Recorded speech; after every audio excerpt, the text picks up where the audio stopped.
What's up, y'all? Parker of Social Sake here, just popping in quick to say that I am officially a full-time musician slash podcaster.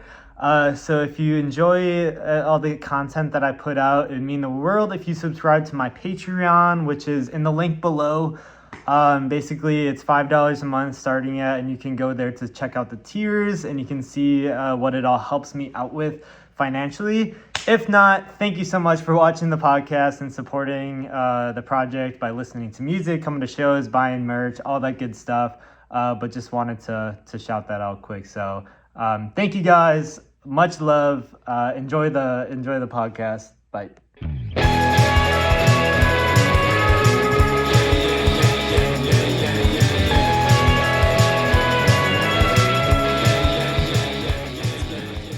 Just like jumping up in people's laps and yeah.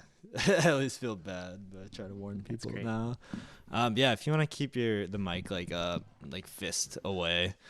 Got it. But yeah, so you were saying that you're from Chicago. You live in Chicago, and then how many times have you played in Milwaukee? Just that one time at Bremen? I think twice in total. So Bremen in 2022. Okay. And then Washroom last May. Nice. Was a lot of fun. Yeah. Probably decently better experience at Washroom. Oh yeah. Just because of the circumstances. Yeah, but you were saying at Bremen something happened. Yeah, we were supposed to play like second, and the show was already starting pretty late. But like the local band, only like the guitarist and the bassist showed up on, like, not even on time, like for the start time of the music of the show. Oh shit. And they're like, yeah, our drummer isn't here yet, so can you guys just like start? We're like, damn. Man. And like at that point, like even at that point in the night, there was not many people there, and so we were a little hesitant, but ended up being fine. Like people started like coming in once we started. Right. That's So. the thing with you were saying before, it was during the River West 24. As I feel like it's just a party all around River West, so you'll get a lot of foot traffic on that night, but maybe I feel like it's a roll of the dice, whereas like people are just so busy with other things that they might not come in, or they will come in. Yeah.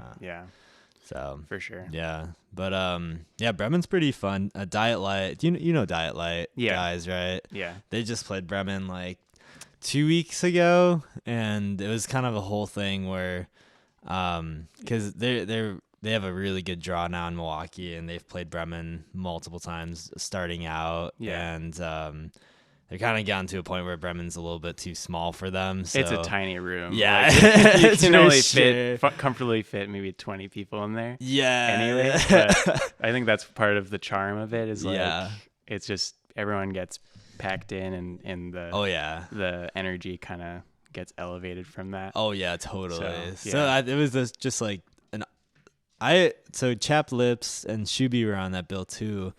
But I only saw Diet Light because I got there a little bit after the first band was going, and there was a line out the door. Oh yeah, because they capped it at 80 people, which I've definitely done shows or have been to shows there where there's like at least 130 people, and they were just kind of being extra safe about it, I guess. Yeah. But I was thinking we could have fit like 30 more people easily into that bar, but yeah, just open all the doors too. They have those like double doors, I think. Yeah, to the room too. They do. So people could have like stood outside and stuff, but sure. I guess that's probably just open it up. That might cause. I don't know. River West 24. I feel like anything can happen. I'm actually gonna grab this toy away from him because it's not really I know he's gonna start chewing it. Oh, you're good. No, he saw it. No, nope. Yeah, we've got a bunch of cats in our place, and you always have to make sure not to leave anything that looks like a nice comfy bed out, because then they'll lay on it.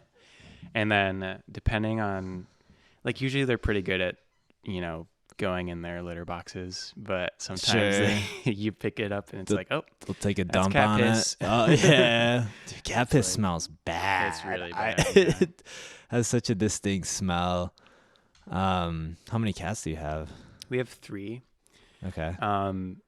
Yeah. Are you a cat dad? No, I don't personally like. I'm not the owner of any of them personally, but I'm actually allergic to cats. And you But, live with 3 of them? Yeah, but I've gotten acclimated to it. And Sure. now I I'm don't feel allergic to anything. cats too. Do you take any medication for it? Or? So when we had one cat, I was dying every day. Yeah. And then I started taking Zyrtec every day, and then one day I just dude. stopped because I ran out, and I was fine.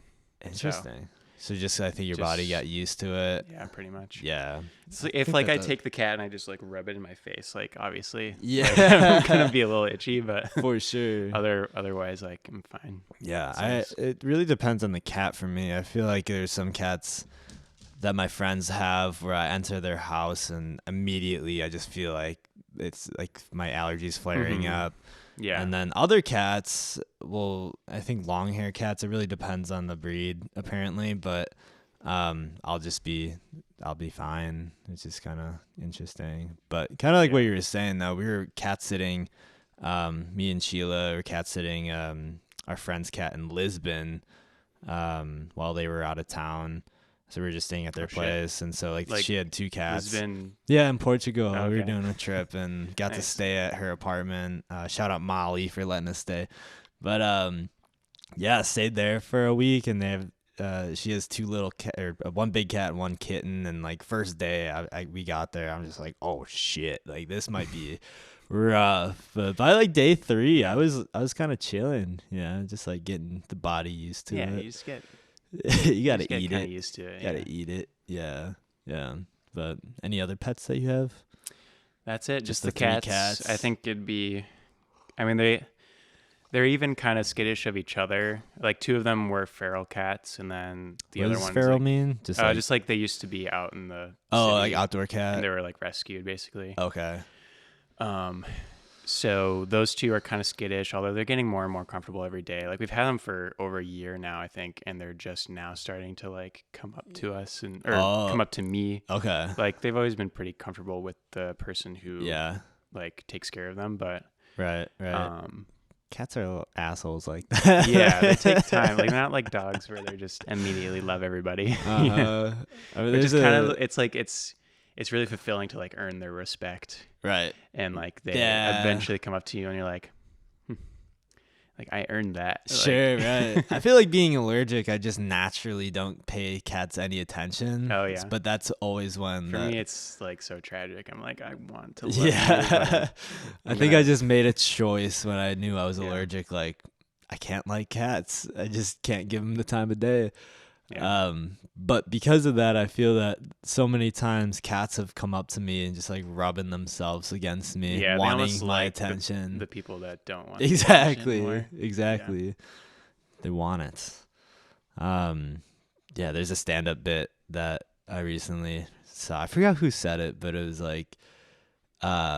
cats are just basically anytime someone says they have an awesome cat, they're always yeah, he's a freaking awesome cat. He's just like a dog. So it's why just get a dog? Yeah. The best. It's never oh, this dog is awesome. He's just like a cat. Yeah. It's never that way. Yeah, that's a good point. Yeah. I made last night we had a show at Cactus Club, and I just released an EP with a song called Cats and Dogs. Mm-hmm. But I did a poll before we played it of cat people versus dog people, and it was very very even in the room, Oh, okay. which was Pretty even split. yeah, pretty even split. Gotcha. Yeah. I would say if I were there, I would say I would kind of be in the middle at this point because Fair. I loved I grew up with a dog and she was great and but I've come to really respect cats after living with them for a while now. Kings of the jungle. I also recently heard that cats, they leave I don't know if it's all cats, but maybe feral cats. If they leave the house, they'll leave a trail Mm-hmm. of I don't know if it's piss or a breadcrumb trail, and then they'll mark their territory so they always know their way back. Okay. But I don't know if this is true, but if they smell sense. another cat's territory, they know that like that they can't cross that line or some territorial thing. I don't know. I believe it. Kind of interesting. Yeah, I believe it too. You don't have like a Jamie here to like look things up for you. No, I'm my own Jamie. Yeah. Yeah, I got Ian. Shout out Ian who edits like podcast clips for me. But Oh, nice. I feel like one day once I upgrade out of the iPhone camera, I'll get like a nice camera and have like Ian or my buddy Nick Producer. Yeah. Maybe if I have like a studio, but it's like super DIY. Yeah. now. Well, I can't wait to revisit once. Oh that yeah, happens. for sure. Yeah. Hopefully, I'm still doing this and you're still doing this. Yeah. I mean, whatever it is, like I try to not limit it to just musicians too. So like if you're like get into like woodworking or something. So you recently like stopped working, right? To like, do like music and content and stuff full time. Yep. How's all that going? It's been good. Big adjustment period. So I had been a leasing consultant for 3 years. Just like the apartment office guy. It was my full-time job. Mm-hmm. And then doing social sig stuff outside of that in my free time and like even during work. It was a nice gig where like winters were super slow. So I was like constantly, I was at a desk. So I was like editing stuff and like making content and just like doing all that stuff, pressing all the buttons. And then just like really working up to like going full time. So in July, I had put my 2 weeks in, and then my girlfriend was moving in August, so my rent cut in half, which is really awesome. And my whole goal of it all is just like to break even really financially, but I also saved a lot of money to like just in case like a safety net. But I mean, also I'm not opposed to getting like a part-time job if I have to for a little bit. Yeah. But that was really helpful, Sheila moving in. And then just doing solo gigs as much as possible. Those really help out. I host the open mic once a month, trying to do more of stuff like that. And then just like getting out on the road as much as possible and like really just kind of figuring it out and like figuring out the content game. And then also like trying to monetize the podcast eventually, which I feel like I'm pretty far away from that, but I'm just like kind of working on that and like building my Patreon and email lists and just kind of like figuring it out like super DIY. Cause there is like the lore of people getting signed to a label like right away, and that's like attractive, but I don't know. I think I've always wanted to own my own business one day, and I've kind of tried a few different things in college. Like I was a part of an app team for a little bit. I tried a clothing brand, and I was like into like taking photography for people. It's like trying all this shit out, but like always kind of came back to music. So I was just like, oh, like I can do all of that stuff, but like in the one project. So it kind of like social sig is kind of my whole, I don't know, just like put all my eggs in one basket kind of thing, and just really trying to make it work. It's not just a band; it's a lifestyle. It's for real, it's a lifestyle brand for sure. Yeah, podcast. That's sick. It's yeah. Music is one of the most daunting things to like be like, I'm gonna rely fully on this to like support me and like make sure I don't go out on the street and everything. Yeah. And like basically every turn you go and you tell people like, oh, I'm a musician, and they're like, oh, so like, but what do you do full time? Like, yeah, how do you support exactly. like what, like that obviously like is like they never consider it to be like a legitimate way to navigate through life. Yeah. And like to begin with, like you shouldn't be your job, and you shouldn't like music doesn't necessarily need to be like your point of income or like making money off of it. Like I think most of us do it because we really just have a love for it and are really passionate about it. But there's only so much time in a day or in a week. So it's for like sure. To have time for the music, you have to like kind of be making money off of it somehow. Yeah. Or having a full-time job that supports which that. takes so much time out of your Exactly. And if it's a full-time job that you love, like fuck yeah, like that's sick. Like I really respect people who have their hands in a few different things that they love doing this, they love doing that, and then they love making music, but it doesn't need to be their full-time thing as long as you're happy, honestly, at the end of the day for everyone. But Yeah. do you have a full-time gig right now? Yeah, I work as a membership representative, pool attendant, and then like a closing manager on duty at this gym called I don't need to plug them or anything. Sure, So I okay. just won't say, but Yeah. it's like a medical gym. fitness center, so it's a part of a Okay. hospital.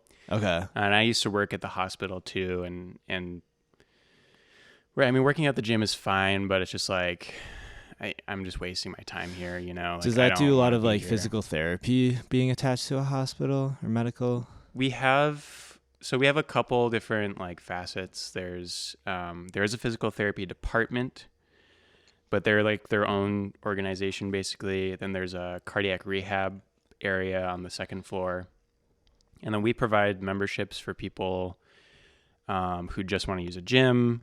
But then there's also a lot of elderly people who do like arthritis classes and like gentle yoga and stuff like that. Okay. So we kind of have a little bit of everything, plus like things that are, you know, like you can't go to like an LA Fitness or like a Export or something for. So Okay. Gotcha. So kind of like a little bit of a more niche.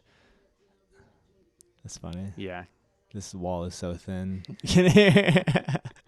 So how long have you been there? since 2016. So Oh, it was shit. like my college job. Damn, And then okay. after college, you know, COVID happened, and then they asked me if I wanted to come back, and I was like, this was like around the time that I was getting sick of living with my family and like was trying to move out. So I was like, okay.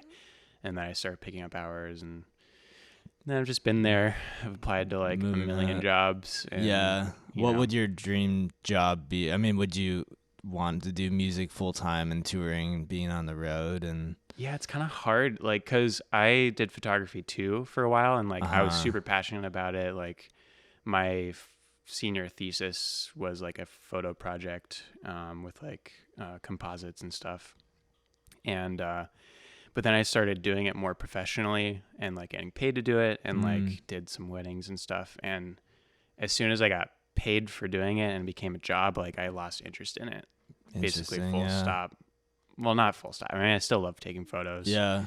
I still have my camera and stuff, but I barely ever use it. Sure. What did you love about it? It was just it was an art medium that I just really connected with. Yeah. Something about taking you know, a 3D setting and transporting it into a 2D space. Sure. There's like a certain kind of it's an interesting game of trying to like capture a 3D space on 2D and tell a meaningful story with it. Yeah. It's a bit less. It's more rigid than like painting or drawing, which I think pose kind of like an interesting challenge. Yeah. What kind of photography would you do before you started doing the like the more paid gigs? I love doing like street photography for a while, and then once I started doing, because I majored in graphic design, but for graphic design we did a lot of more like fine art classes. And once I started taking those classes, including like photo classes, I kind of like previously photography had just been like, oh, it's like a fun hobby. Like it's not really, I wouldn't consider it like fine art in a lot of ways. And then those classes kind of helped me to consider it to be more of a meaningful medium. Sure. And so that gave me a lot more like sense of purpose behind it. Gotcha. So I did a lot of like street and like portraiture and stuff before, and then for like art for school projects, I would do more experimental stuff. Gotcha. And then did you start doing like senior portraits for like weddings or? Yeah, well, I took a lot of photos for like faculty and students at the school. Like for the yearbook kind of thing, or? No, just like for like student organizations. Okay. Like the school government board. Like headshots. Yeah, kind of thing. that kind of thing. Yeah. Yep. And then, you know, I interned with this guy who does like a ton of studio and like wedding stuff. Gotcha. And it would be like his second shooter and whatnot. Okay.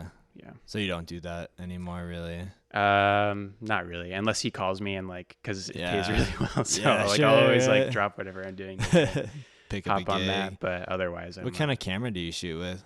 I have a Canon 5DR, which at the time was like a really cool thing where you could shoot almost like a medium format quality if you wanted, like 50 megapixels.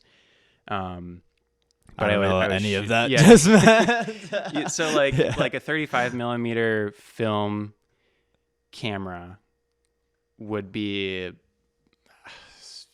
It's not like a direct comparison between film and digital, but let's say it's like maybe like a 30 megapixel image, which means it has just like the 30,000 quality of pixels it, or something like that. right? Less sharp, or more sharp. A medium format, like 35 millimeters, this big. Medium format is, I want to say 72 millimeter, but I'm not certain on that because it's been a while since I've thought about any of this stuff. Basically, it's much more visual information, and so it's a much more vibrant, kind of higher quality, less, sharper image for the most part. I was a photographer, but I didn't like dive deep into. I took a photography class, but I just shot what I liked, and just like I don't know. I didn't for sure. I mean, that's like the ISO and the aperture, and I get so annoyed when people start like getting into all of the like, I have the Canon 5D Mark 65. Yeah, with the like 85 like art lens or whatever, and I just kind of because I used to be me, and I just kind of cringe at it now. So. Yeah. I had or I still have it. It's a Canon T. Well, I started with the T3i like in 2011 or 10. Yeah, my first camera was awesome. A T2i. Oh hell yeah! Which like they're probably on like the. They're great. I mean, T15i now. I don't even know. They're relatively cheap and like take really great pictures. Absolutely. Yeah. I mean, it's all in the eye of the beholder, obviously. Yep. So like. And then there's no reason to be snobby about it at all. Yeah, exactly. I mean, it's like a fun hobby to get into for anyone who, I mean, now everyone's got a camera on their phone. Yeah, I mean, fucking that's part of it too, is like my phone camera is like almost as good. It's like, what's the point? You can tell, but you can't tell, It's like, yeah. And with like the right, like my friend Ellie, she'll take videos on her phone and post them as like reels, but like very like, just her eye and how she like edits the lighting even before like taking the video. It's just like, holy shit, this looks like a really nice camera, and like I don't know, it's just so impressive of what you can do with an iPhone these days. But then I upgraded to the in like 2017 I upgraded to Canon 77D, and then I've just always loved the 50 millimeter lens. I feel like just gives you the right amount of nice like sharpness, and I don't know, it's just a very easy lens. Yeah. So I would always fuck around just shooting with that, getting some nice crispy stuff. Which I took this picture with that actually. Oh, nice. I was at Lake Michigan on New Year's Eve. Yeah. I noticed you're wearing a Vom Bomb shirt. Yeah. So you done some shows with them? In May, our May was like, I like almost never want to do this again. We had like 8 shows, which you're on tour currently. Yeah, so I just grouped my winter shows together, and so you know how like kind of chaotic and hectic it is. Yeah, we did like 8 shows in May. 3 of those were from like a mini tour that Vom Bomb asked us to go on with them and we had never met them before. I was like, how the hell do you know who we are? Like, why do you want to do this with us? That's sick. But I think Nick of Shuby or some other Milwaukee bands I think had probably shouted us out Lunar to Moth, or because I know Lunar Moth is in the Madison area. Yeah, we played with them a bunch of times. As well as Shuby and Scam Likely and all of them. Yeah. So I guess they just kind of liked what they saw, and they're like, hey, like, do you want to do this mini tour with us? Our first stop is in Chicago, and then we're going to Detroit, and then our third show is supposed to be in Akron, Ohio. Sure. But the venue fell through, so we got a last minute show in Kent at this like Kent, Ohio. Okay. where Kent State is, where Okay. Oh, sure. Okay. where the student massacre happened. Like Oh, the federal shit. agents, like I forget the exact context, so I probably shouldn't even talk about this. Yeah, But I don't know the details. yeah, but it's that Kent State. Okay. Is it a cool city? No, Oh, not really. No. Where's It's just like a college town, pretty much. Yeah. Sorry if any listeners like are from Kent, but Probably not. Not yet. Kent. What you said? Ohio? Kent, Ohio. Yeah. Ohio has so many cities that I feel like have little pocket. I mean, so does every state, basically. Yeah. But I mean, the scene in Akron is supposed to be. It seems pretty robust. I had been in Akron. Okay, so it's like right by Cleveland. Yeah. Oh, interesting. That's like, I guess I'm pretty zoomed out. Yeah. Yeah. So, Little Kent. not. Akron has, I've been there one time for a football tournament that I was in 8th grade. There's the Nice. Football Hall of Fame, NFL Hall of Fame here. Pretty sure, I forget who's from Akron. Oh, dude, I think, aren't the Black Keys from Akron? I'm not sure. I just saw them on last Wednesday, a week ago. Oh, nice. Black Keys. I want to put this together. Yeah. Akron, Ohio, baby. Cool. Oh yeah. Kent. Yeah, Ohio's a interesting. I mean, it's pretty close to Michigan, but as far as like touring purposes, like we did Dayton because I couldn't find a venue to book in Columbus, but I definitely want to hit Columbus. And we did Cleveland, but there's Cleveland, Columbus, Cincinnati as well. It's like you could hit all of these on a tour, honestly. Have you played Fort Wayne at all? Mm-mm. Or what was the rest of the tour with Von Baum? So the first show was in Chicago. Yep. At Book Club. Nice. And then we went up to Detroit to play at a place called Garden Bowl, which was super fun because like there weren't a lot of people there to like see the show specifically, but the place that we were playing was like in this like central area where they're selling pizza, there's a cool. bowling alley, and there's like a bar, like all in the same room basically. What was it called? Garden Bowl. Garden Bowl. Okay. It's right next to like a big theater. We were in the That sounds back sick. and Oh, cool. I'm trying to remember this EDM artist that Carla really likes. She does Make It Rain Girl. Garden Bowl. There's literally a Garden Bowl.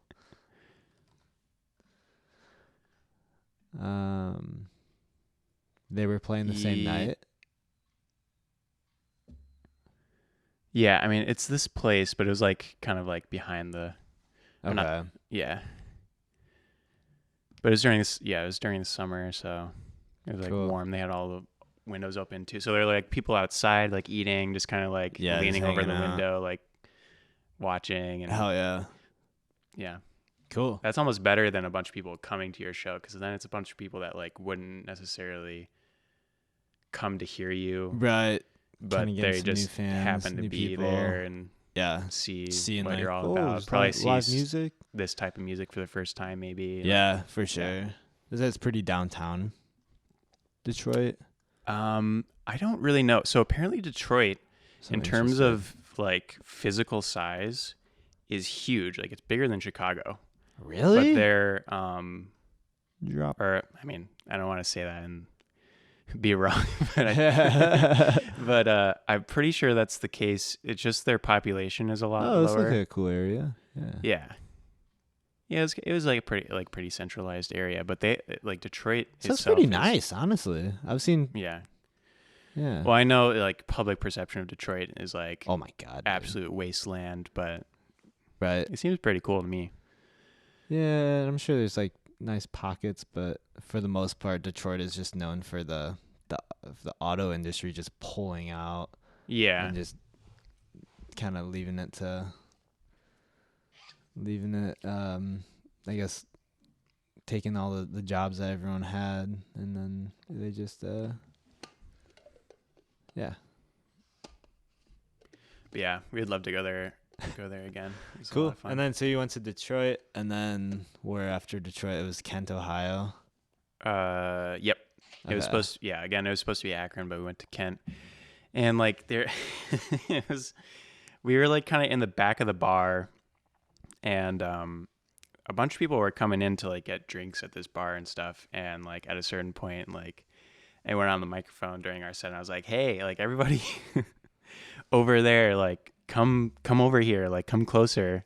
And then like from 20 feet away, they're all just like just staring at us like no, dude, like death stare. And I was like, all right. Yeah. Never mind. It's tough. It's tough. Yeah. Sometimes it's tough too to like I've gotten way better at it for sure. I don't really, but I remember like playing shows earlier on, just not getting in my head about when you see someone just like standing there just like giving you a death glare. Yeah. Like you could easily think like, oh my God, this person fucking hates it. But they're probably like so locked in that they don't even realize like what their facial expression is. Yeah. So you gotta take it with a grain of salt. I mean, there's a lot of stuff like that starting out, or even nowadays, where you just have to kind of like let it roll off your shoulder. Yeah. Whether it be, oh my God, there's only 5 people in this room, or, you know, someone was like rude to you, like one of the other bands. Like we've had a couple instances where unfortunately other bands have just been like so rude for like no reason. Interesting. And maybe they don't realize it or whatever, but like you just have to kind of just like, you know, embrace positivity and like be like try to kill them with person. kindness. Make sure that you know everyone just thinks that you're a nice person, for sure, kind of thing, and don't let them have the perception that you have of that person about you. Like just maybe I was talking to my cousin Michael recently, and he made a good point of something he realized about the Chicago music scene is that people kind of, maybe it's because there's more people there, more bands, more competition, or just kind of like harder to. I have this topic in my notes. I have like, I have a lot to say. Sure. Yeah. Is it? Well, he was saying that like crowds are more quickly to judge. It's always like kind of like what you got, like instead of kind of being an open mind and finding the best in anything. Yeah. Just a little bit different, for sure, different than the Milwaukee scene from what I know it to be. But it seems like, people are a little bit more judgy in the Chicago scene. I'll preface this by saying that there are so many like really great people that are very supportive. Yep. And, like, very awesome. I think the biggest problem with the Chicago scene is just that you throw a stick, and by the time the stick lands, you've hit like 5 different bands. So there's so many bands. Yeah. I almost feel like there's more bands than people that go to concerts to a certain degree. So I think because of that oversaturation, people are a little bit less open to being open. Sure. Yeah. So it's like, and like half the time, if you have a show, it's like most of your audience is going to be the other bands on the bill or other bands that you know that are in bands, and they're going to be expecting you to like go to their next show. And like, it's like every time you go to a show, it's almost like you're showing face to like, you know, be like, hey, I'm here. Like, are you going to show up for me later? Sure. And I don't think everyone thinks of it that way, and I don't think about it that way like in all circumstances, but sometimes I do like go and I'm like gonna show up for my friend to like show them showing support and stuff like that. And I think there's just it's Chicago is truly just a huge melting pot. There are so many different like types of bands and types of shows that different types of people want to go to. When the 2 times we played here, when we played in Minneapolis, when we played in Detroit, like I felt a lot more like people were really receptive of what we were doing, like really supportive, and it was really great. So it might be just the nature of Chicago being a big city, and any big city, whereas like you kind of got to sift through the bullshit almost, because there's just so much going on, and you only have so many hours in the day, where it's like if you have so much, it's almost like overstimulation, or by nature you just kind of where are you spending your time, like what is legit, like what do I, but you're getting a lot of shit thrown at you, and there's a lot of things to do, but yeah, it's probably hard you couldn't possibly go to every single like local show if you tried. So how long has Sin been around in the just in general? You guys probably came up in the Chicago scene. Yeah, so so as of right now, like I'm kind of the driving force of the music and the band. Yeah. I like self write and record, produce, mix, master, like everything. Oh, fuck pretty yeah. much. So I've been doing that since we moved into our current apartment where we have our like little basement studio. Okay. Since like 2020. Like I wrote my first album from 2020 into 2021, and then eventually had enough demos recorded where I was like, fuck it, I'm just gonna put these 12 songs like out there as an album. Fuck yeah. And see what happens. Like just to like, because I always knew I wanted to like put something out eventually. Dude, I did the exact same thing in 2020 as well. Yeah, 12 songs. I think there's probably an epidemic, or not an epidemic, but a phenomena of like an explosion of like independent artists from like the pandemic, just because we had so much time. Totally. Well, mine came out like March 5th of 2020. So right when I started like September of 2020. So like that was like fully into lockdown. Gotcha. Or like almost post lockdown, but yeah. Do you think it would have not had happened if the pandemic didn't occur? I don't know. Yeah. I didn't really think of the possibility of doing, like as a kid, like I've always wanted to be in a band. I've always wanted to be like a rock star and like play and be cool and shit. Sure, like, yeah. Oh yeah. But I think by the time I graduated college, like I was fully looking to, just start doing a job and just figure life out from there. Yeah. So yeah, I think the pandemic was pretty instrumental in launching that for me. Yeah, for sure. So then from there you kind of pieced together a band around it. Yeah. So we had like hosted a little show in our back courtyard. Nice. To like play some of the songs with my roommates. And then after that, we kind of didn't really do anything. Like I didn't have like an official band that I called. I feel like that's usually how it happens, is like the backyard show just to play in front of like the homies. Yeah, exactly. Yeah. Throw some covers in there. Yeah. Yeah. And then going into 2022, like I kind of had another collection of songs that I wanted to put out. And then I was like, okay, I want to actually like form a band to like perform this and like do like set a plan to like play multiple shows and try and get out there, try and get in the scene and have people like know who we are and think about us. Were you kind of aware of the music scene or like the more of like local like DIY scene before starting all of that? Yeah. Well, me and my roommate and current drummer Caleb, we were in a band called Dog Mom.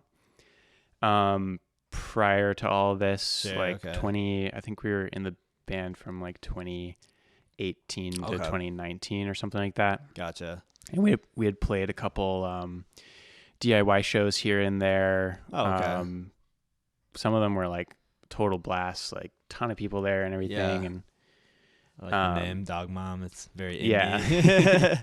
And I think like if we were still going, I feel like we would be doing some cool stuff. Yeah. But for, various reasons we broke up.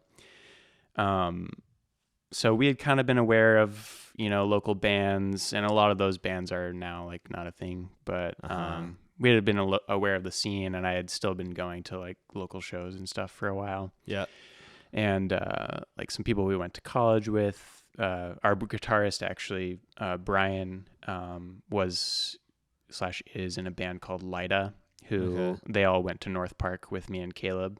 for college. For college, okay. And so that was kind of like I would like go to his shows, and then there's another local North Park band called Young Douglas, and we would go to their shows and stuff. And then Sure. they ended up both playing in my back courtyard because I was just like, hey, I'm like trying to put a show together. I'm trying to get people here. And Yeah. they're like, fuck yeah, like do that. Yep. So, Nice. So it kind of went from there. And Yeah. You've had the same, I guess, band lineup since like that 2022.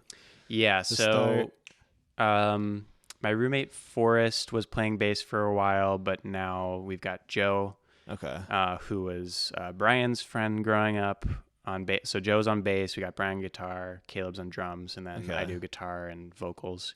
Yep. I'm pretty sure I met Caleb or Brian at that Totally Cash house show. Yeah, that would have night. been Caleb, and he had his brother there too. Did he have a cowboy hat on? Yeah. I'm pretty sure. He had like, So, no, like someone- tatted up. Someone at the show like just put it on him and then never came Oh, and took shit. it. So now we still have that cowboy Nice. hat at our place, and I've Nice. worn it to like shows and Hell stuff. yeah. Yeah, dude. Yeah, That night was awesome. that night was super fun.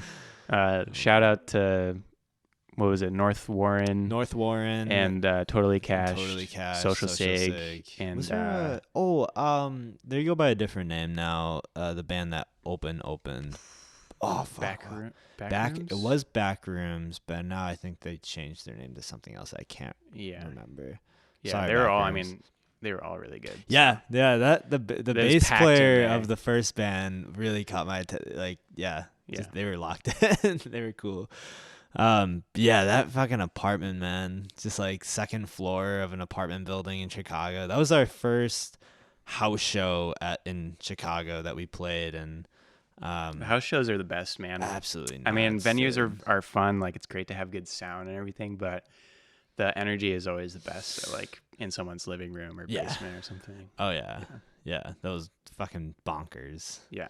And then like hanging out in the back patio or like the back like terrace like step. I don't know what to like back porch with the back porch, stairs. Yeah. Super fucking fun. That's what we call back porch in Chicago. The back porch. The Chicago houses, their apartments have those very yeah, it's pretty consistently. common. Like, we have one in our apartment too. It's like just a wooden staircase that goes like on the outside of the building. That It's like that's a fire everyone's back escape door. technically, but Yeah. also just like a little porch, but you share it with everybody. yeah, Yeah, nice. Yeah, that's very distinct Chicago, I feel.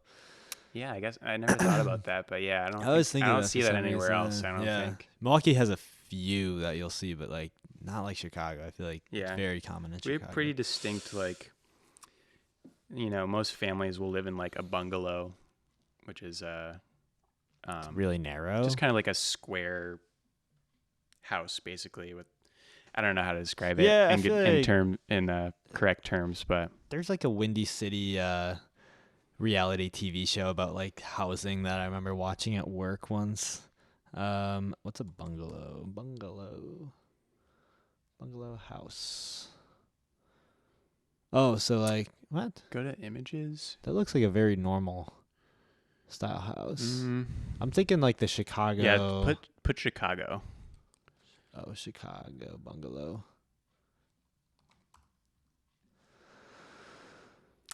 Yeah, so my parents. Oh, okay. My parents basically live in something that looks kind of like this. Gotcha. That's where I used to live. My That one's pretty I was like, similar. oh, that's my house. Yeah. Oh yeah. Uh, What the fuck? My cousins live in Chicago and they have a house just like this as well. Yeah. So that's like classic, like Chicago house, Yeah. like family house, and then I live An apartment? in an apartment. I'll never be able to afford a house. Do you have like the basement then of the apartment that you practice in, you said? Yeah. So we Nice. actually have a pretty sick setup. Cool. Where we have a duplex, and like rent in Chicago is pretty expensive. Yeah.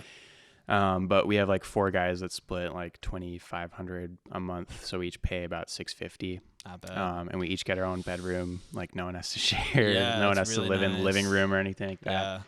And then we have this space in the basement where we put up a bunch of acoustic paneling and Okay. have a drum kit and all It's our like amps your and own everything. basement. Like Yeah. no one else has access. Nice. Yeah, and it turns out the only people that can even vaguely hear us, even when we're like wailing, Yeah. is like the neighbors directly over from us, and they have like a drum kit and like guitar amps and everything in their basement too.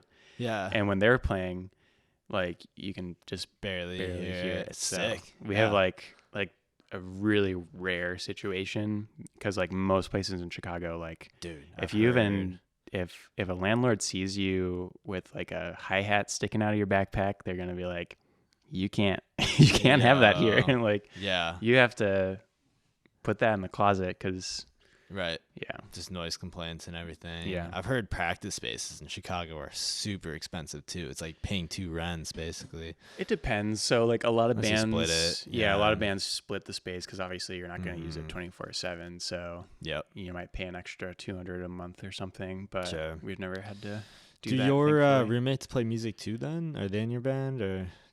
So, I mean, like playing music in general, like me and Caleb and Forrest, one of my other roommates, like just jam together all the time. We used to do it a lot more, but Yeah. and Forrest used to play, or he played bass for a couple shows for us, and then Mhm. eventually, just like stopped, because like Okay. like I could tell like he wasn't really into it. He was just kind of stressed out a lot. So yeah. Gotcha. I eventually was just kind of like, it's okay. Like we got Joe. Like yeah. he can take over for you. sure. Like, so yeah, Caleb is our drummer, and he Cool. lives with us too. Nice. Yeah. Do you? I mean, you said that you were like the driving force of Sin. Do you maybe like anticipate so this is like your baby, this is your project, similar to how I like picture Social Sig. I have like different band members kind of revolving in and out until I can finally like kind of lock down like a consistent lineup. Do you kind of see like the same thing with like your project, or do you more of like does Yeah. I guess do the other guys have like creative ideas that they bring, or like to the live shows that I don't know, just like kind of an open question. Yeah, I mean that's pretty pertinent right now, because like we recently had a conversation of like, because like, and not to their faults, but like lately for all the shows we've been doing, like we barely practice at all because everyone's got crazy busy lives and everything. Like totally understandable. Yeah. But like each show, I'm just like, oh my god, like it's all gonna fucking go wrong. Yeah, like right. I'm just like, I don't go into it with confidence. So I was kind of like, okay, something has to happen like to get us all on the same track. Like, so I opened up the conversation of being like, hey, like, where's everybody at? It's a tough conversation to bring up. Yeah, like, dude, do you feel like you can commit to this right now? I've like, been stressed out for like months on like bringing shit up like yeah, that with it's some been of a my long guys. time coming. Yeah, I mean, dude, I feel you on that. So, and I didn't want to like, like I always am afraid that I'm like nagging them to like come and practice and stuff, and I didn't want it to be like that. I just want to be very open. Like, can you guys just be honest with me? Like, where do you see yourself with this band? Like, how do you feel about it? Like, what can we do to make everyone feel better about it in general? Yep.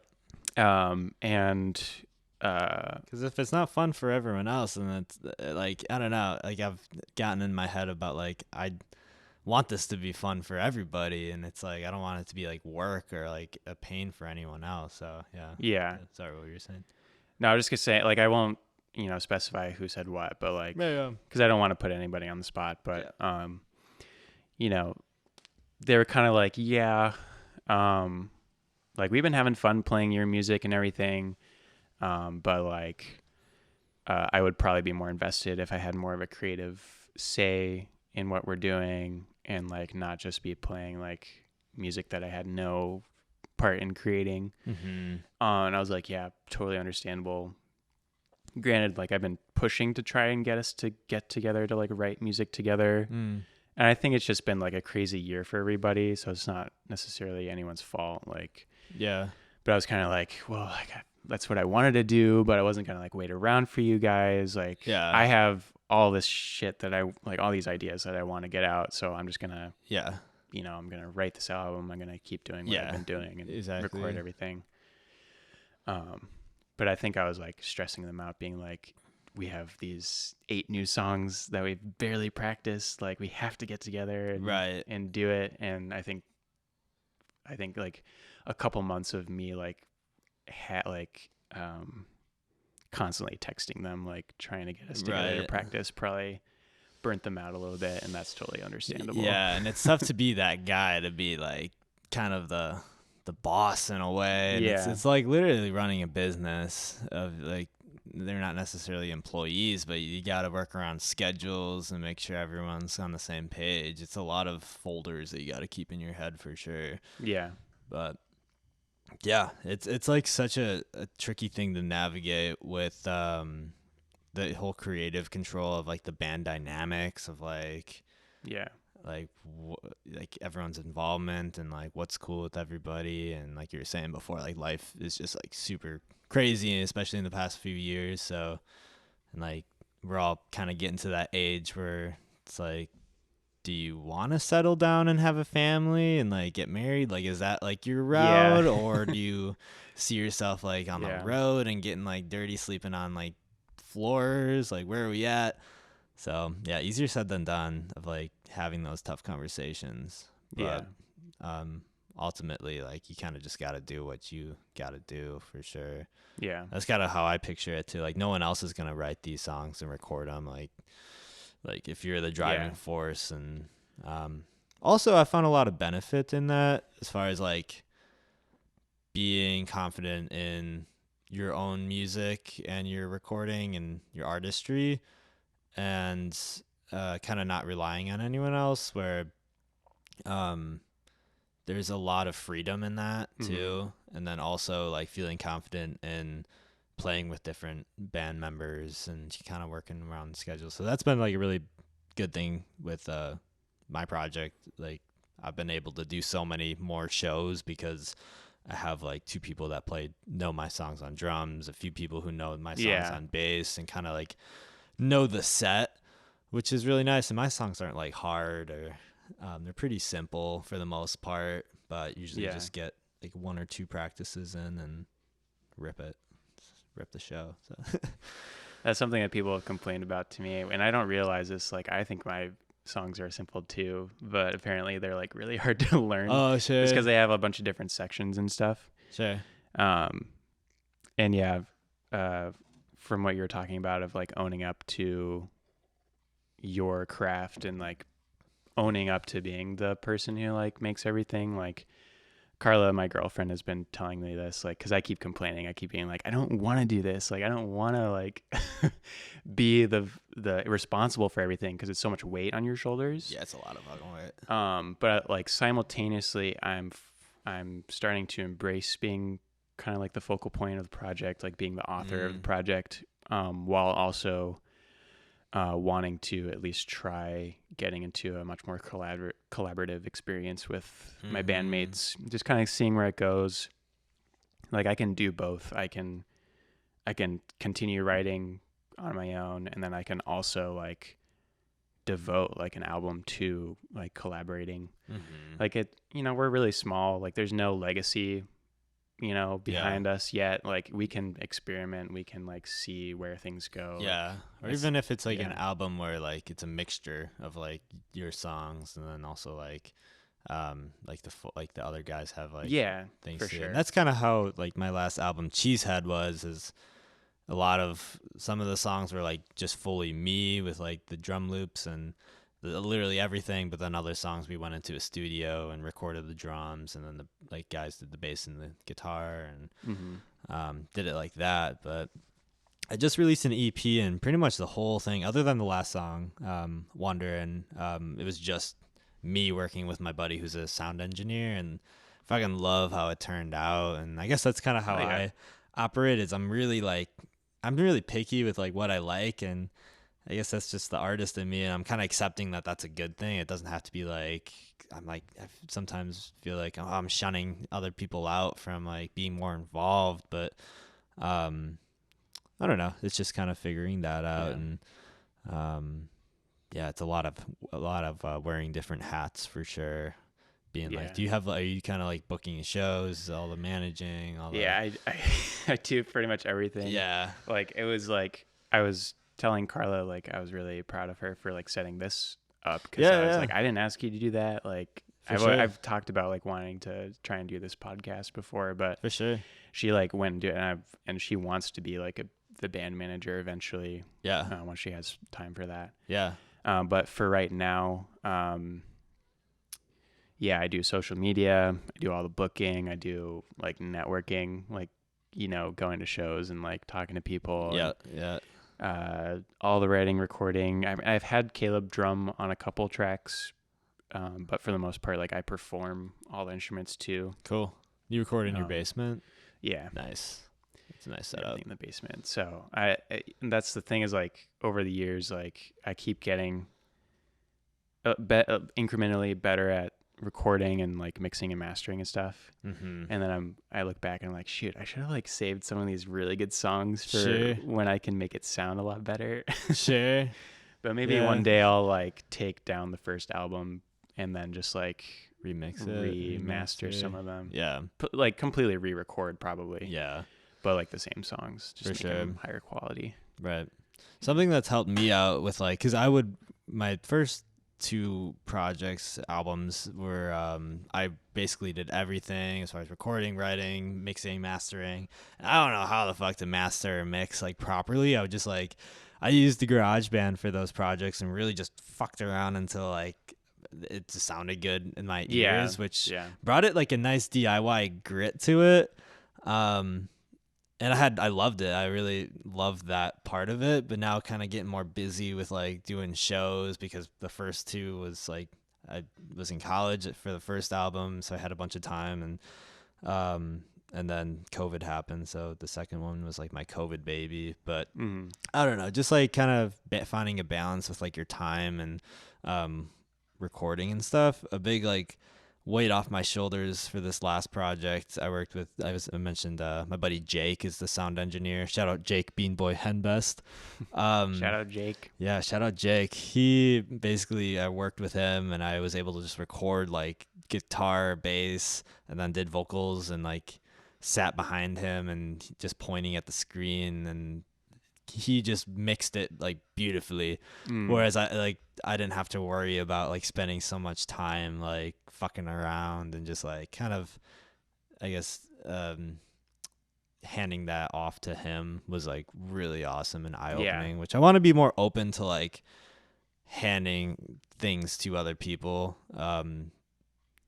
Whereas I don't know, I feel like it takes away a lot of headaches as far as like the whole running it like a business kind of thing, but also compensating people like fairly for sure. And it's also like we're at a stage where I'm sure you have a lot of friends who like just want to do it because they like doing it and they're your friends. I've had that a lot too, and yeah, it's just a lot of folders, like I said, going on constantly. Yeah, it's tough. It's simultaneously like seems like it'd be really relieving, but also really daunting to like kind of hand off like your thing to somebody else. You know? Yeah, and you got to have that trust with that person and that chemistry with that. Yeah, for sure. People for sure. I was gonna say something, but I forgot. Yeah, but yeah, it's a lot. I applaud people who it's a lot of work to like I'm sure she's not stuck outside. Run like for sure run like the booking and doing emails and the social media. Are you on like TikTok and stuff? I have like a couple like clips from shows on TikTok. I don't even know where to begin tough, dude. with like trying to do content. Like I just filmed a video of like a little demo that I recorded the other day. I'm going to see if I can piece that together to make a little like, you know, looping, like creating the music kind of thing. Yeah. See if people like it at all. And yeah, I don't know, like the marketing, I get so many people on TikTok and Instagram being like, this is how you need to do your marketing for your band. And it's like, so like, it's just such a mess of different things and often like contradicting things. Like one video will be like, you need to be posting clips of your of your shows, clips of your music videos, and this and that. And then literally the next one is like, stop posting music related TikToks. Like, just do funny shit on your TikTok. Like, right. Yeah, it's true. like, I don't know who to listen to. Like, I don't know what's better. Like, I don't know what's best for me and my niche, and like what the people that I'm trying to get a hold of will resonate with. Yeah. And how to work the algorithm.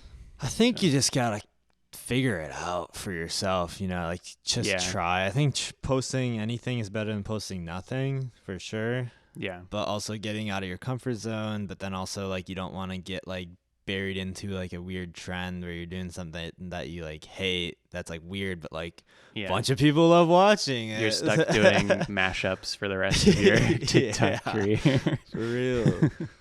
But and then like figuring out like what the algorithm of TikTok likes compared to like Instagram, and it's just like so mysterious. It's a lot of different shit. So I've been trying to post every day on TikTok, just like something stupid. I've been trying to like show my face a little bit more, and just like with a caption, just really trying to figure out that. But it's been cool because I feel like every TikTok I post, I at least gain one new follower on there.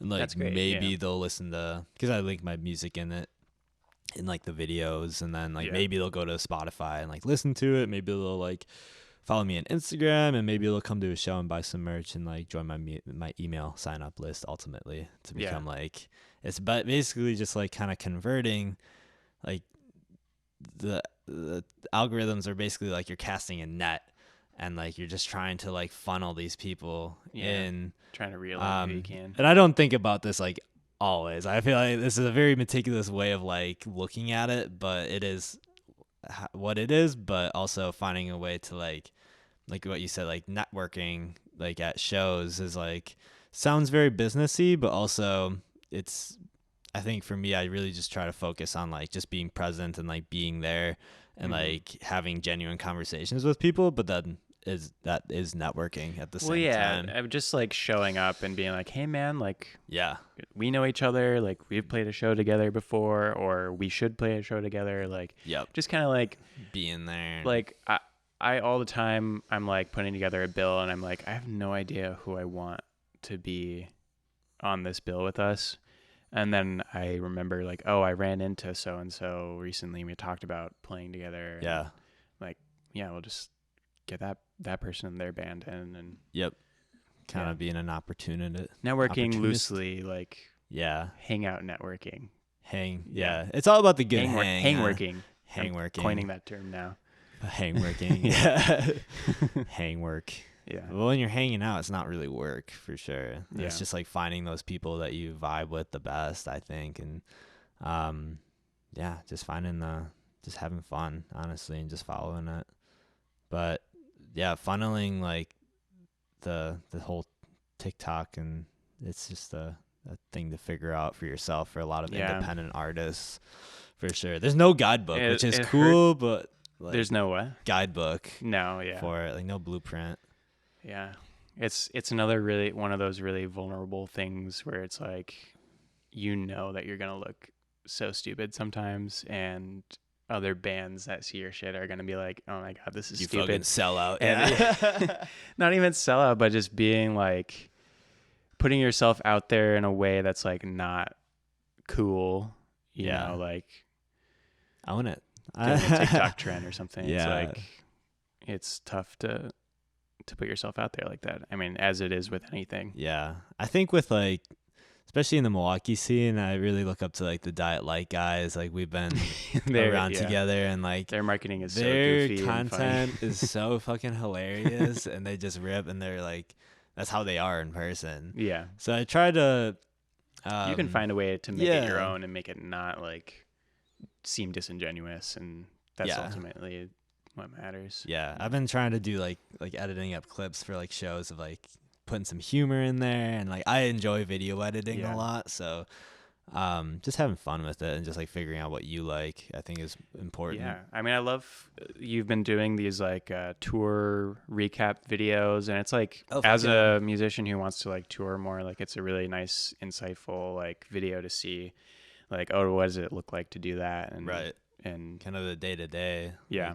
In between the shows. It's something that most people don't see like in person. Uh-huh. Giving that insight is definitely a really genuine connection to an artist. Yeah, that's cool feedback. Yeah, I really like making those. Sweet. Those yeah, videos keep are doing fun. it. Like, yeah. And It's funny too, because I mean, I had planned on just taking a lot of footage and doing that, but when I'm on the road and driving, it's like I don't have time to edit during the tour. But I've had all this footage that has been nice to just go back to and just like post tour. Mm-hmm. Whereas sometimes some people will like, I'll post one and then I'll go out to the Bremen show and someone will be like, "Oh, you're back? Like you just got back?" And I was like, "No, that's from weren't you just 2 in like months ago." Connecticut?" And I was like, "Oh no, that was just old footage." Yeah. Yeah. I mean, the audience doesn't need to know that. So Yeah, true. But yeah, like you're like with the contradicting thing too that popped in my head with some artists is like some artists are very mysterious online, like I think there's like a lore to the, I feel like I've said lore a lot today. I kind of like that word, the word of the day. First time I'm hearing it. Oh, really? Maybe. I think for me, I counted 3. That's a good word. Lore. But the lore of like being kind of not showing your face a whole lot and like having really cool like images of I don't know, like, and not posting like reels of like the day in the life. It's just like very mysterious kind of online, but you have like a bunch of followers. I don't know how, but like, and like a bunch of streams. There's like a certain lore to that for some artists. Yeah. But I feel and that you're kind of just like, how the hell? Yeah, it's like you're doing you do nothing, that? but you have so many people just flocking to Just you. that It's good, I like, guess. what? Yeah, for real. It's like, And they're like, wait, am I not good? Like, yeah. But there's a then lot of it's moments like that. You just have to not compare yourself. Yeah, really. and then there's the artists like working their asses off, like making content every day, and I think that's more realistic with the independent artists for sure. Of like, if really you're consistent, grinding. you usually see it pay off to a certain degree. I feel like. Yeah, If you just keep sometimes it takes years, but yeah, keep hitting that rock. if you just keep going, like keep learning, like exactly, it seems really daunting, but it is somewhat realistic to like eventually hit some kind of fruits of your labor kind of thing. yeah, for sure. Yeah. Which is, but I think it's important to continuously be fluid with one project, whereas like with your project, it seems like it has a longevity to it because you're the driving force and you're not depending on anybody else. Yeah. Whereas some bands, it's like, if there's 4 people who are the main pieces of the band and you all kind of have like a quarter split between everybody, Yeah. it's like when 1 or 2 people leave the band, like one person wants to move somewhere else, and like life just kind of happens. Like bands break up, so I don't want that to like really necessarily happen with something that's so important to me and like putting all this work in for it to just disappear one day. You know, you want to keep it moving. Yeah, for sure. And I mean, I think that's usually kind of rare for it to be an even like 4-way split or 5 or 3 or whatever. Yeah. Like usually there's that's true. I would say most commonly there's one person who's kind of driving everything, but you know, you'll at least record like each member's like individual parts and whatnot, but usually one person, maybe 2, and you switch off like writing songs. Because it's hard. I mean, like usually if one person has a vision for a song, it's a little hard to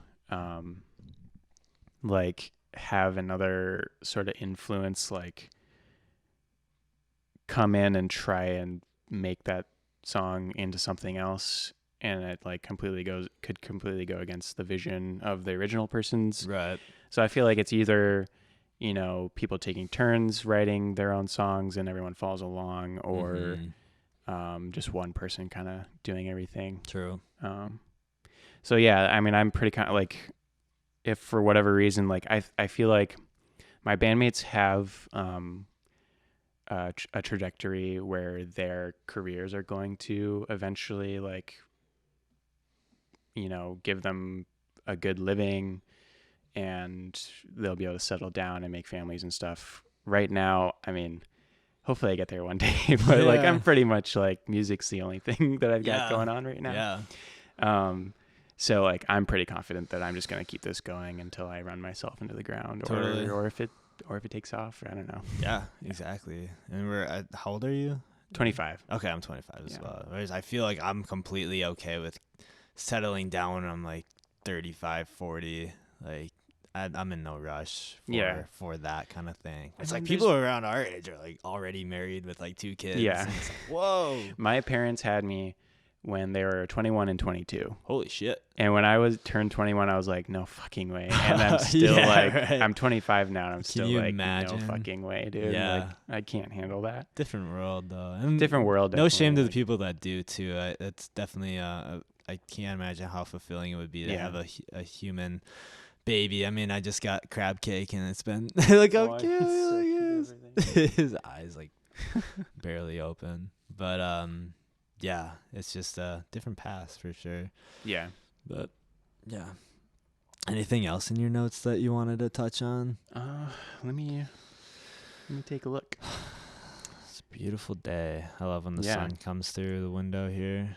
Have you so you just released an EP. I have not listened to it yet, but I think we'll probably throw it on in the car ride Cool. back. How have you been feeling about it? How is it being received pretty well? sure. So I just released 2 singles this last fall, which were on the EP, Pizza and Wonderin'. Last time I released music was August 2022. So I felt like I really wanted to put out some new music. I felt like I was kind of lagging on the releases. I was really focused on like doing more podcasts and live shows like all last year. Mm-hmm. So now I kind of came to a point where it's like, fuck, I have like no time to really record these days because I was working full time and doing shows where it's like I had no time to like sit down, and I tried to, but it was just like, I don't know, finding, I don't know, I just didn't designate the right time towards it. So this fall doing more shows and everything, but because I was make sure some sweet. So yeah, back to In the Pocket, the EP that just came out. Hey buddy. Yeah, it's been received really well. I was really excited to put out some new music, and I wanted it to be like a nice consumable kind of thing, like 5 songs. I feel like is in this day and age, like listening through a whole album can kind of seem intimidating for the average listener. So Yeah. wanted something that was a nice quick listen for people. And basically these 5 songs were songs that I had kind of written in the last year and a half, and finally got together with Jake, my friend who's a sound engineer, and kind of cranked them out in like 2 months, which Nice. felt really good. And we got into a really good work groove. Like I'd go over to his place and he has a whole like living room setup, which I really like, the DIY like living room setup compared to like going to a studio where like you're paying them by the hour, and it's just like, Oh, it's so like, oh, we gotta daunting, get like, gotta I get could the right never- take. It's not Or not never, comfortable. but I would have to have a really good idea of what I wanted before I go to like a studio to like get it recorded. Yeah. And like, yeah, it's like the pressure is higher at a studio, and it's just not like comfortable for like creating for me personally. So Yeah. that was really great. So really figured it out, and felt really good about it when it was finished, and then kind of put it out, and have been working with my buddy Sean, who is doing some more like playlisting stuff, Mm-hmm. who like has helped me out with, and I've done it before in the past. Have you ever did playlist submissions to like Submit Hub is one, or like Not on like Playlist Push? not on that level. I mean, sometimes people will be like, "Hey, I'm adding like local bands to a playlist, like some of Yeah. your stuff, and I'll see if I can put it on." Gotcha. And it's fun going through like Spotify for artists and being like, here's where people are listening to you from, and we're in like some random like neo kraut psych, playlist. Sure, And I'm some like, oh, apparently random- we're neo kraut. Yeah, right.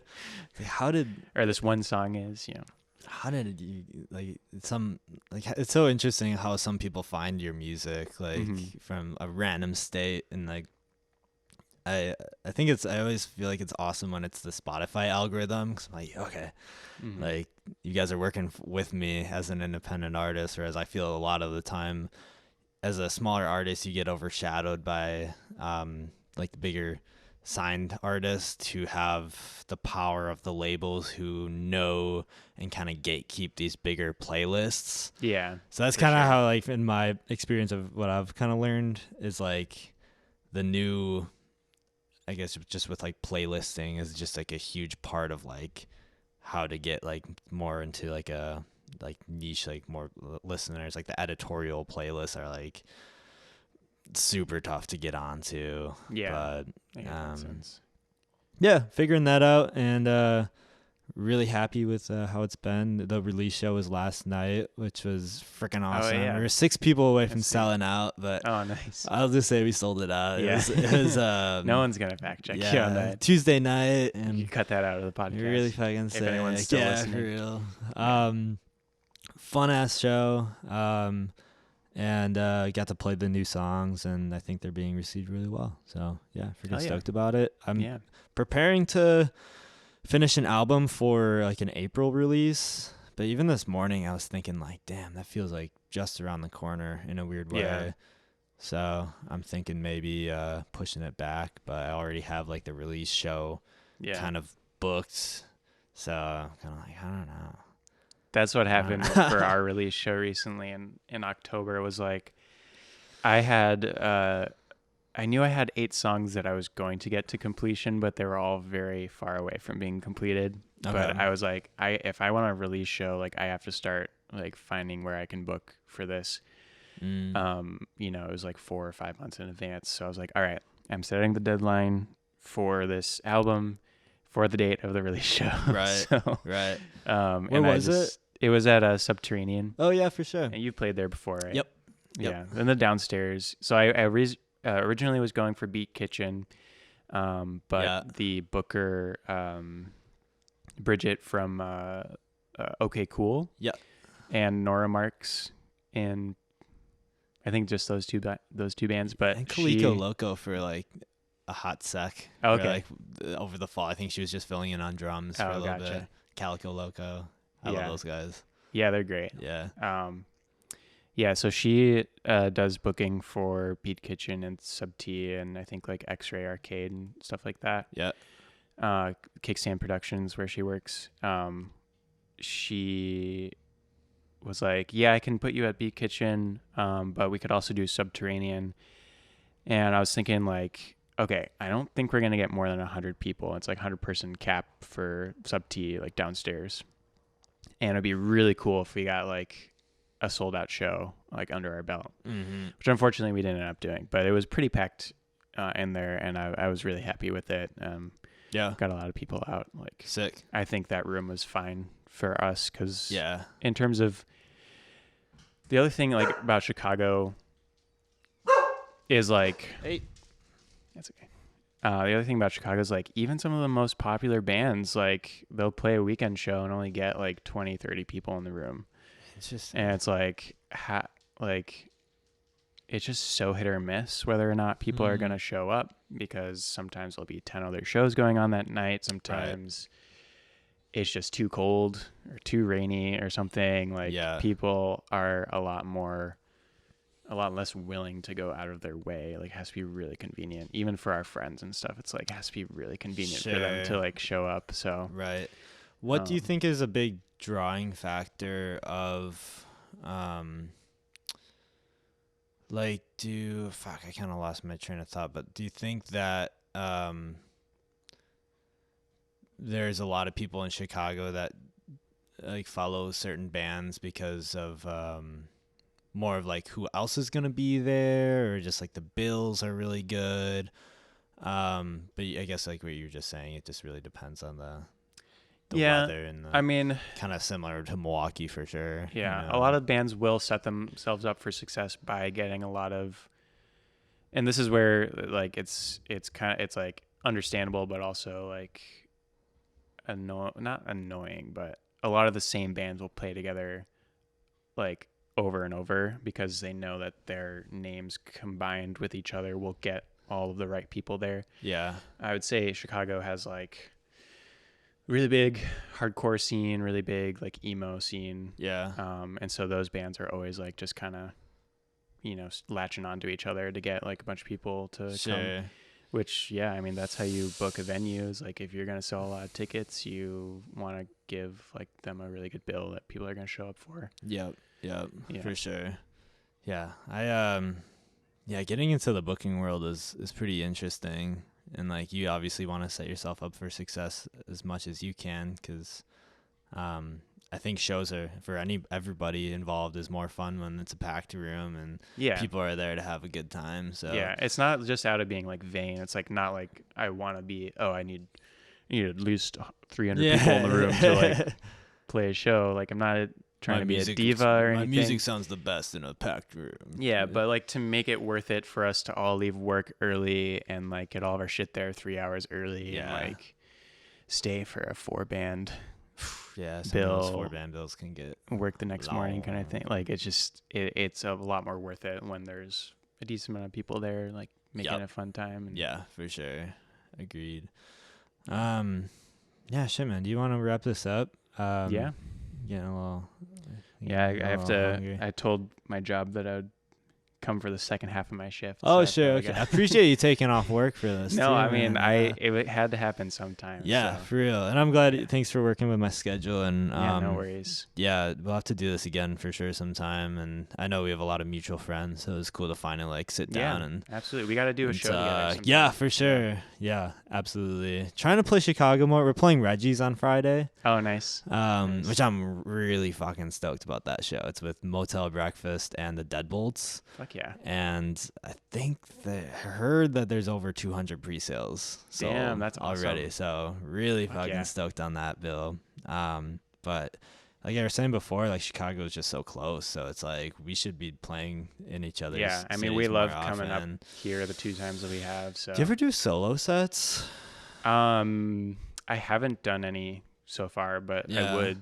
I feel like that's a good way to like get together a solo like set to do. Exactly. But I can do that. Yeah. I think that's been a good thing for I don't know, like you don't have to, but it's been nice to have that option if the band isn't available. And also is like a cool, like I've gotten a lot of good feedback from people saying that they enjoy like the solo set and the intimacy of the conversation more, and then it kind of like shows a little bit more of your personality and like which I like as well. It's like, and people can kind of hear the lyrics better, and it's just more of a different vibe than the full band for sure. Yeah. So you kind of give people that option, and also like as that's like a good an point. artist, I should look into doing that. Yeah. So I told the band like I'm gonna slow down on like booking us shows for a while we kind of figure out what we're doing, and but in the meantime I can still do like the solo stuff. Yeah, and just as like when I made the jump to full-time music, that was something that I really wanted to up